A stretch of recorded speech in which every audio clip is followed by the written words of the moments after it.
हाँ बेटा, सबसे पहले मैं आप लोगों को नमस्ते। ये आप लोगों का टॉपिक एटॉमिक स्ट्रक्चर चल ही रहा है और लेक्चर नंबर 51। कल तक मैंने आप लोगों को बेटा इलेक्ट्रॉन्स, प्रोटॉन्स और न्यूट्रॉन, इनकी खोज किस प्रकार से हुई थी, इन पर आवेश क्या है, इन सब के बारे में मैंने आपको बता दिया था। तो थोड़ा सा अभी हम वापस रिकॉल कर देते हैं इसको। इलेक्ट्रॉन्स की खोज करने वाला जो वैज्ञानिक था वो जे थॉमसन है बेटा, ठीक है। और इलेक्ट्रॉन पर आवेश होता है 1.602 इंटू 10⁻⁻19 कूलाम, और इस इलेक्ट्रॉन का जो द्रव्यमान होता है 9.1 इंटू 10⁻31 किलोग्राम। तो ये कंडीशन है इलेक्ट्रॉन्स के बारे में। ये तो इलेक्ट्रॉन्स की खोज भी हो गई। फिर उसके बाद प्रोटॉन की खोज यहाँ पर गोल्डस्टीन, कौन बेटा, गोल्डस्टीन ने की, ठीक। उसके बाद इस पर जो आवेश होता है इलेक्ट्रॉन्स के आवेश के सब बराबर 10⁻⁻19 कूलाम, ठीक। उसके बाद इसका द्रव्यमान आपको बताया था बेटा मैंने 1.67 इंटू 10⁻⁻24 ग्राम की बात हुई थी, ठीक है। तो ये कंडीशन है। जब आप लोग ये बात करते हो तो यहाँ पर ये इसका द्रव्यमान। फिर न्यूट्रॉन के बारे में, न्यूट्रॉन की खोज करने वाला जो वैज्ञानिक था वो जेम्स चैडविक। फिर उसके बाद यहाँ पर आवेश की बात करो तो आवेश यहाँ पर क्या हो गया बेटा 0, और द्रव्यमान की बात करो तो 1.67 इंटू 10⁻⁻24 ग्राम। तो बेटा ये वाला सिस्टम तो 27 kg के हिसाब से, यदि kg की बात करो तो 1.67 इंटू 10⁻⁻27 किलोग्राम, और यहाँ पर भी kg की बात करें तो 1.67 इंटू 10⁻⁻27 किलोग्राम। तो ये थोड़ा सा लेखा जोखा है। फिर उसके बाद आपको बताया था बेटा कैथोड नलिका, और कैथोड नलिका की खोज, कैथोड नलिका की खोज करने वाला वैज्ञानिक कौन था, विलियम क्रुक्स। क्या वैज्ञानिक बेटा, विलियम क्रुक्स था। और साथ ही इसका वैज्ञानिक था एक जिसका नाम था जॉन प्लेकर, ठीक है। और आवेश की मात्रा, इसके बारे में बात, द्रव्यमान के बारे में बात करने के लिए एक वैज्ञानिक हुआ था, इसका नाम मूलिकन। क्या नाम था बेटा, मूलिकन। और मूलिकन का आप लोगों ने कौन सा किया था बेटा, तेल बिंदु प्रयोग किया है। तो तेल बिंदु प्रयोग की सहायता से एक इलेक्ट्रॉन पर आवेश की मात्रा किस प्रकार से परिकलित की जाती है, इनके बारे में सब कुछ बताया। तो ये थी यहाँ तक कल तक की बातें।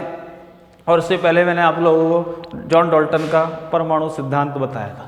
तो बेटा अब नेक्स्ट बात है कि भैया अपन अब समझ चुके हैं कि एक परमाणु के अंदर इलेक्ट्रॉन्स भी होते हैं, प्रोटॉन्स भी होते हैं और न्यूट्रॉन भी होते हैं। तो अब बात ये समझने की आ गई थी बेटा कि अब इसमें इलेक्ट्रॉन भी है, प्रोटॉन भी है, न्यूट्रॉन भी है, तो अब इसकी संरचना कैसी होगी। तो अगला जो पॉइंट होगा बेटा आप लोगों का अगला पॉइंट होगा परमाणु मॉडल। क्या, परमाणु मॉडल। और परमाणु मॉडल की बात करो तो ये एटॉमिक मॉडल हो गया। क्या हो गया, एटॉमिक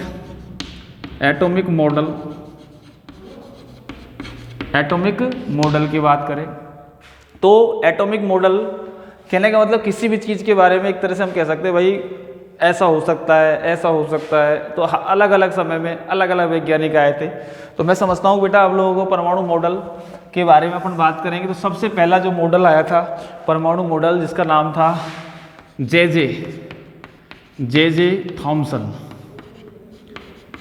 थॉमसन का परमाणु मॉडल,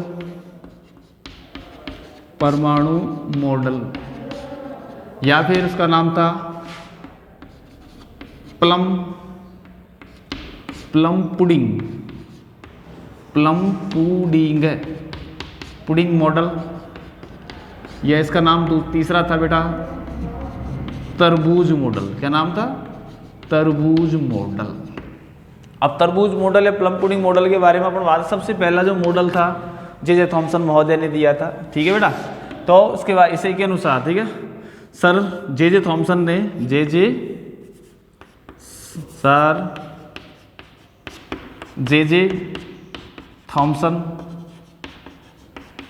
थॉमसन ने बताया कि परमाणु एक धनावेशित, परमाणु एक क्या बेटा, धनावेशित गोला है। गोला है और उसमें इलेक्ट्रॉन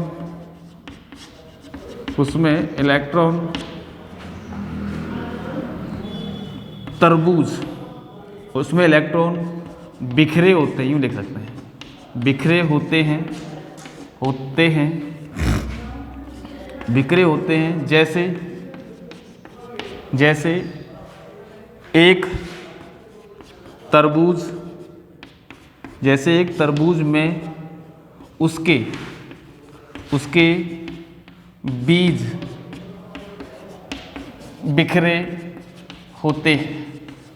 बीज बिखरे होते हैं। इससे प्लम पुडिंग मॉडल का मतलब ये होता है, प्लम पुडिंग मतलब एक ब्रिटेन की पुलिंग, मतलब जैसे अपनी पूड़ी नहीं होती, और पूड़ी के अंदर यदि अपन कहें कि भाई ये पूड़ी है और इस पूड़ी के अंदर जैसे आप लोग इलायची के छोटे छोटे दाने रख दो, हैं, तो ये कहने का मतलब हुआ कि प्लम पुडिंग का मतलब यहाँ पर दाने रख दिए, तो ये पूरा का पूरा एक धनावेशित गोला है और उसमें इलेक्ट्रॉन इस प्रकार से बिखरे होते हैं जैसे कि एक तरबूज के अंदर उसके बीज। तो सर जे थॉमसन ने बताया कि परमाणु एक धनावेशित गोला है और उसमें इलेक्ट्रॉन बिखरे होते हैं जैसे एक तरबूज में उसके बीज बिखरे होते हैं। इसे जे थॉमसन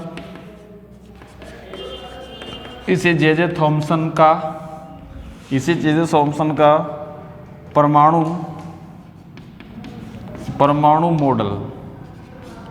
मॉडल कहते हैं। ठीक है बेटा। अब परमाणु मॉडल कहते हैं, तो अब इसका आप लोगों को चित्र बनाना है कि भाई जे थॉमसन के परमाणु मॉडल का चित्र क्या है। और ये चीज़ें तो बेटा आप लोग शायद आप लोगों ने 9th में पढ़ा या फिर 10th में, कंफर्म नहीं, लेकिन पढ़ा जरूर है आप लोगों ने। यहाँ पर ये एक धनावेशित गोला एकदम गोल बना लेना इस प्रकार से,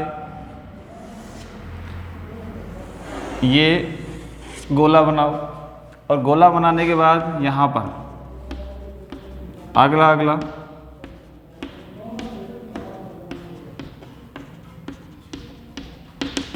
ठीक है बेटा। तो यहाँ पर ये क्या है, एक धनावेशित गोला, और ये क्या है, ऋणावेश। अब ऋणावेश इस प्रकार से घिरे होते हैं कि मतलब यहाँ पर दोनों एक समान होते, कहने का मतलब इस मॉडल में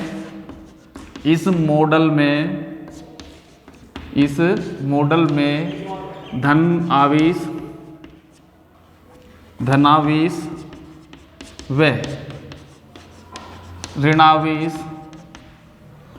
की संख्या समान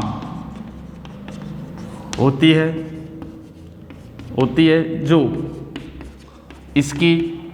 जो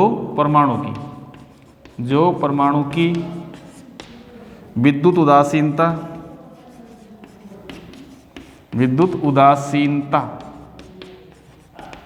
बनाए रखती है।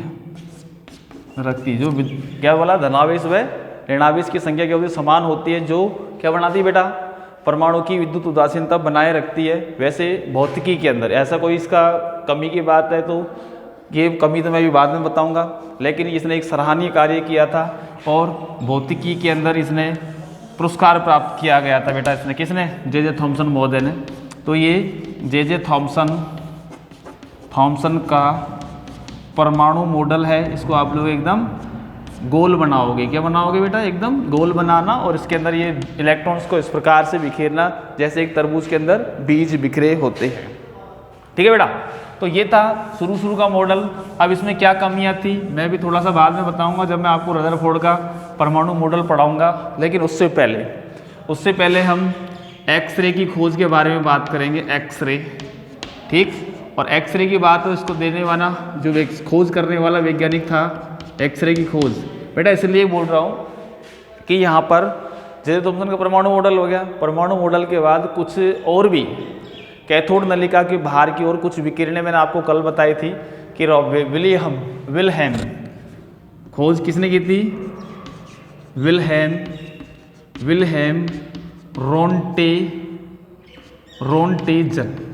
रोंटेजन। और विल्हेम रोंटेजन ने क्या बताया था बेटा कि इन्होंने बताया इन्होंने देखा कि कैथोड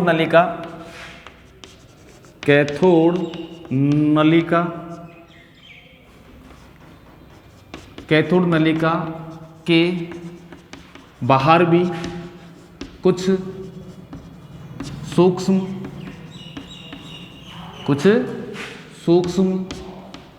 विकिरणें निकलती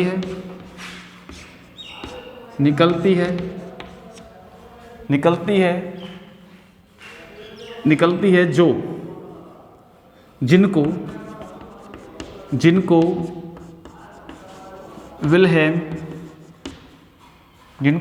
विल्हेम रोंटेजन ने एक्स का मतलब उसको कुछ पता नहीं, एक्स रे का मतलब यहाँ पर एक्स किरण नाम दिया। एक्स किरण तो बाद में पढ़ा, लेकिन यहाँ पर बोला इसने पता ही नहीं अब ये है क्या। तो कहने का मतलब है कि यदि आप लोग जो कैथोड नलिका है उसके बाहर की तरफ जिंक सल्फाइड रखे तो वहाँ पर भी प्रतिदीप्ति उत्पन्न हुई, और विल्हेम रोंटेजन ने एक्सरे किरणें, मतलब जिनको विल्हेम ने रोंटेजन ने एक्सरे किरण कहा, और कहा कहने के बाद उसके बाद आगे फिर रेडियो एक्टिवता की खोज हुई। किसकी हुई बेटा? Radio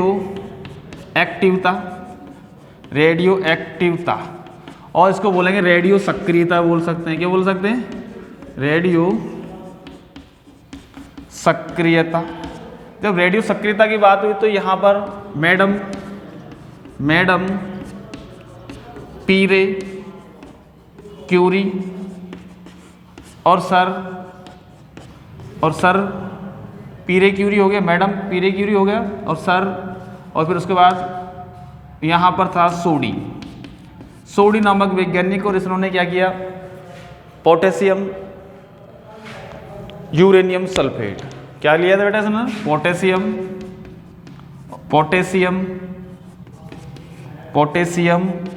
uranium sulphate. अब ये पोटेशियम यूरेनियम सल्फेट जो होता है बेटा एक रेडियो सक्रिय पदार्थ होता है। अब आप समझ में आएगी भैया बेटा, सबसे पहली बात है भाई रेडियो सक्रिय पदार्थ कहते हैं किसे? तो रेडियो सक्रियता की खोज करने वाला जो वैज्ञानिक था मैडम पीरे क्यूरी, ठीक है बेटा, और उसके बाद सोडी, एक फेडरिक सोडी। क्या नाम था इसका? फेडरिक सोडी। तो फेडरिक सोडी नामक वैज्ञानिक ने इसकी खोज की। तो बेटा ऐसा बताते हैं कि फेडरिक सोडी एक फोटोग्राफर था, और फोटोग्राफर के पास जो फिल्म होती है अति संवेदनशील होती है, यदि उसको प्रकाश की उपस्थिति में खुला भी छोड़ दे तो फ्लैश के कारण वो खराब हो जाती है। तो इसने क्या किया था? फेडरिक सोडी ने वहाँ पर एक थैला था, खुद के यहाँ पर टांग रखा था, उस थैले में फिल्म रखी थी। कहने का मतलब जो जिससे फोटो बढ़ती है फिल्म रखी थी। फिर उसने क्या किया? थोड़ा सा लैब में से पोटेशियम यूरेनियम सल्फेट भी लिया और उसको उसने अपने बैग में रख लिया। रखने के बाद वो घर जब गया, रखने के बाद क्या हुआ बेटा? जब वो घर गया तो उसकी जितनी भी फिल्म थी तो पूरी की पूरी खराब हो गई। अब उसके समझ में नहीं आया कि भाई ऐसा क्या हुआ। मतलब उसने पोटेशियम यूरेनियम सल्फेट रखा, और रखने के बाद उसने फिल्म के पास ही रखा, वहाँ से क्या है इस पोटेशियम यूरेनियम सल्फेट से स्वतः ही कुछ सूक्ष्म विकिरणों का क्या होता है बेटा? उत्सर्जन होता है। पोटेशियम यूरेनियम सल्फेट से स्वतः ही सूक्ष्म विकिरणों का उत्सर्जन होता है। इसी घटना को रेडियो एक्टिवता या रेडियो सक्रियता कहते हैं। तो ये बेचारा क्या हो गया? एक तरह से भयभीत हो गया, भाई क्या हुआ, मेरी तो फिल्म ही खराब हो गई। भाई फिल्म खराब होने का कारण क्या था? Potassium uranium sulphate. फिर उसके बाद मैडम पीरे क्यूरी, ठीक है, और सर पीरे क्यूरी आए, दोनों के दोनों हस्बैंड वाइफ थे आए। तो फिर इन्होंने बेटा रेडियो सक्रियता की क्या की थी बेटा? खोज की थी। तो अब भाई रेडियो सबसे पहले एक्सरे कहाँ से बनी? कैथोड नलिका के बाहर कुछ सूक्ष्म किरणें निकली, और निकलने जिनको विलियम रोंटेजन ने क्या नाम दिया? पता ही नहीं क्या नाम है, और फिर उसके बाद उनका नाम पड़ गया, आज भी प्रेजेंट में हम एक्सरे बोलते हैं। इसको एक्स, ये तो शुरू बेचारे ने क्रॉस लगाया था कि भाई पता नहीं है क्या है ये, और उसके बाद इसका नाम पड़ गया एक्सरे। ठीक है, अब अपन परिभाषा पढ़ेंगे कि रेडियो सक्रियता किसे कहते हैं, और इसकी खोज करने वाले वैज्ञानिक मैंने आपको बताया मैडम पेरी क्यूरी और सर पेरी क्यूरी है, और साथ में फेडरिक सोडी था। अब यहाँ पर मेन बात है कि भाई रेडियो सक्रियता कहते किससे है। अगला पॉइंट क्या है बेटा, रेडियो सक्रियता, रेडियो सक्रियता या फिर रेडियो एक्टिवता, रेडियो एक्टिवता किसे कहते हैं। वैज्ञानिक कौन था बेटा, पीरे क्यूरी, मैडम पीरे क्यूरी और सर पीरे क्यूरी, साथ में फ्रेडरिक सोडी। तो यहाँ पर पीरे क्यूरी और ये हस्बैंड वाइफ थे, साथ में कौन था बेटा, सोडी, जिसका नाम है फ्रेडरिक सोडी। अब इसकी खोज तो हुई, अब इसमें परिभाषा क्या लिखोगे, कुछ यौगिक जैसे पोटेशियम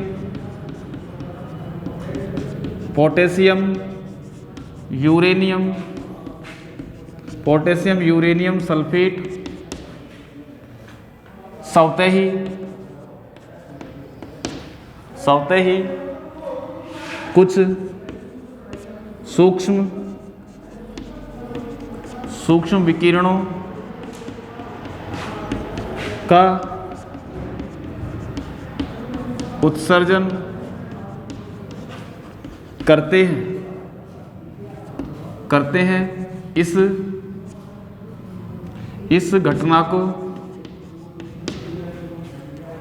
इस घटना को रेडियो सक्रियता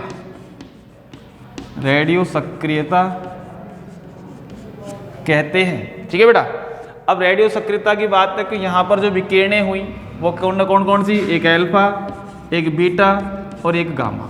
ये 3 प्रकार की विकिरणें बाहर निकली और इन तीनों प्रकार की विकिरणों के बारे में सही तरह से अध्ययन किया था कौन कौन है वैज्ञानिक, तो मैं इन तीनों के बारे में आपको बताऊंगा, अल्फा बीटा गामा। ठीक है, तो सबसे पहले अपन चित्र बनाएंगे। चित्र के अंदर एक कांच का बॉक्स, उस कांच के बॉक्स के अंदर जो रेडियो सक्रिय पदार्थ है, उस रेडियो सक्रिय पदार्थ को रखे, इसे क्या नाम है, पोटेशियम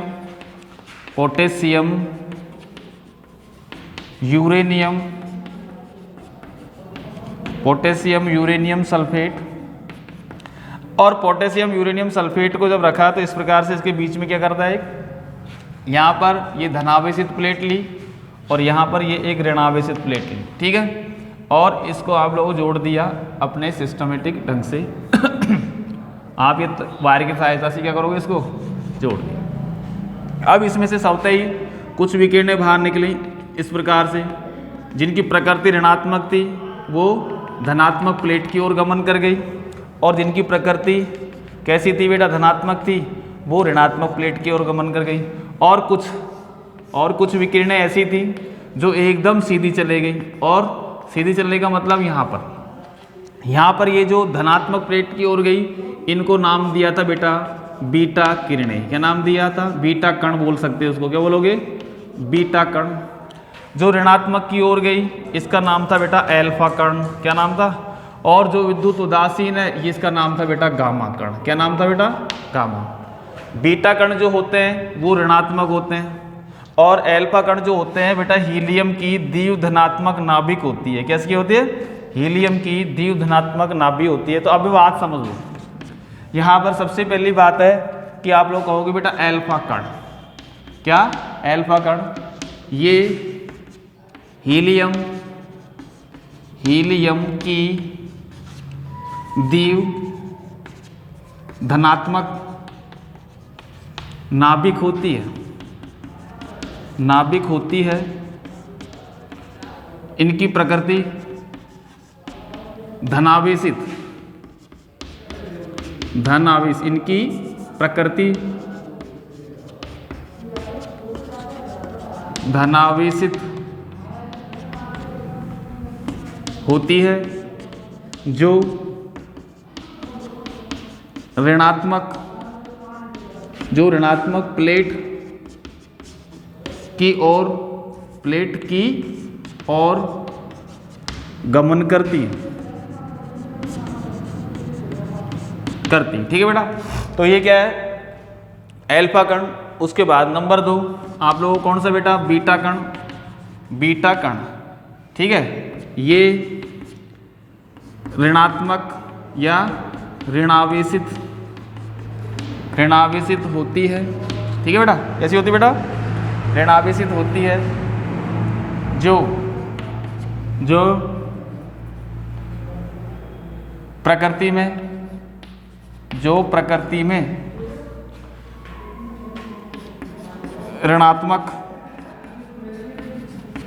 ऋणात्मक होती है। इसकी भेदन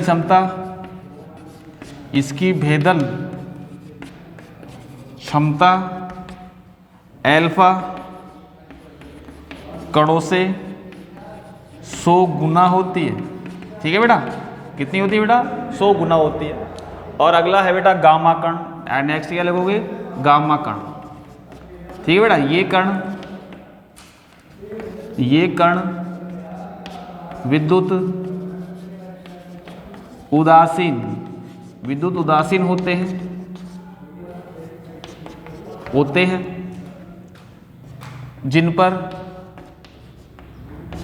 जिन पर आवेश शून्य होता है। इनकी भेदन क्षमता बीटा कणों की तुलना में 1000 गुना होती है। भेदन क्षमता कितनी होती है बेटा इसकी? 1000 गुना लिखोगे यहाँ पर बीटा कणों की तुलना में। तो यहाँ पर मैंने आपको अल्फा, बीटा और गामा कणों के बारे में बात बताई। ये ऋणात्मक है, इलेक्ट्रॉन के समान है। ये धनात्मक है, जो हीलियम की द्विधनात्मक नाभिक है। और ये पोटेशियम यूरेनियम सल्फेट है। और एक क्या चीज़ है? एक रेडियो एक्टिव पदार्थ है बेटा। ये क्या है? रेडियो एक्टिव पदार्थ है, जो मैंने अभी थोड़ी देर पहले बताया कि ये पदार्थ क्या करते हैं बेटा? स्वतः ही अपनी नाभिक से सूक्ष्म विकिरणों का क्या करते हैं बेटा? उत्सर्जन करते हैं। अब यहाँ पर प्रश्न ये पूछे जाते हैं कि भाई इनकी भेदन क्षमता और आयनन क्षमता का क्रम लिखो। सबसे पहली बात है बेटा नंबर 1, भेदन क्षमता का क्रम। भेदन क्षमता का क्रम सबसे कम अल्फा का, उससे ज़्यादा बीटा का और उससे ज़्यादा गामा का।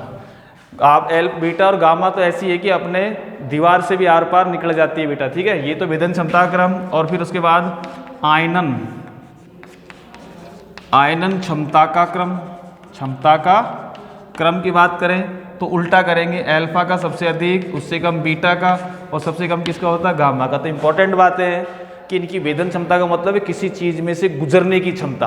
और सबसे अधिक मैंने आपको बताया कि इसकी 100 गुना, तो इसकी 1000 गुना, तो इसकी आप 10 गुना मानो। 10 की तुलना में 100 गुना अधिक है, 100 गुना की तुलना में 1000 गुना अधिक है। तो ये एक ऐसा है जो कैसा भी धातु हो, अधातु हो या कोई भी तगड़ी सी दीवार हो, उस दीवार को भी क्या कर देगा? आर पार। और अपन जानते हैं अच्छी तरह से कि एक्सरे जो होती है हमारे मांस में से क्या हो जाती है? आर पार हो जाती है, लेकिन हड्डियों में से वो आर पार नहीं होती। इसी के कारण इसका उपयोग अपने हड्डियों के चित्र लेने में किया जाता है। किसका? एक्सरे का। और एक्सरे की तुलना में खतरनाक जो किरणें होती हैं, ये भी क्या बेटा? हानिकारक किरणें होती हैं। तो ये बेटा आप लोगों का अल्फा, बीटा तथा गामा किरणों की भेदन क्षमता और आयनन क्षमता के बारे में मैंने आप लोगों को बताया है। अगला जो टॉपिक है बेटा आप लोगों का परमाणु मॉडल नंबर 2 पढ़ेंगे हम। तो बेटा ये चीज़ें बताना आवश्यकता था क्योंकि अपन जानते हैं कि बेटा अब क्या क्या हो गए? एक नाभिक के अंदर इलेक्ट्रॉन्स भी हो गए, प्रोटॉन्स भी हो गए, न्यूट्रॉन्स भी हो गए, अल्फा भी कण भी हो गए, बीटा कण भी हो गए और ये गामा कण। तो प्रतीक है, ये अल्फा का प्रतीक है, ये बीटा का है, ये गामा का। तो और भी कण है, मैं शान कणों के बारे में पढ़ा है तुम लोगों ने, और चीज़ पढ़ाऊंगा मैं बाद में, जो कण है शेष रहे। तो उसके बाद अगला जो टॉपिक है वो है बेटा रदरफोर्ड का परमाणु मॉडल। ठीक है, रदरफोर्ड का परमाणु मॉडल। और अपन जानते हैं रदरफोर्ड का जो परमाणु मॉडल है सोने की पर्णिका लेती और उसकी मोटाई लगभग 100 nm थी। अब सोने की पर्णिका का इस्तेमाल क्यों किया गया था? कि सोना जो होता है बेटा एक निष्क्रिय धातु है, वो किसी के साथ कोई क्रिया नहीं करती, वो प्रकृति में मुक्त अवस्था में पाया जाता है।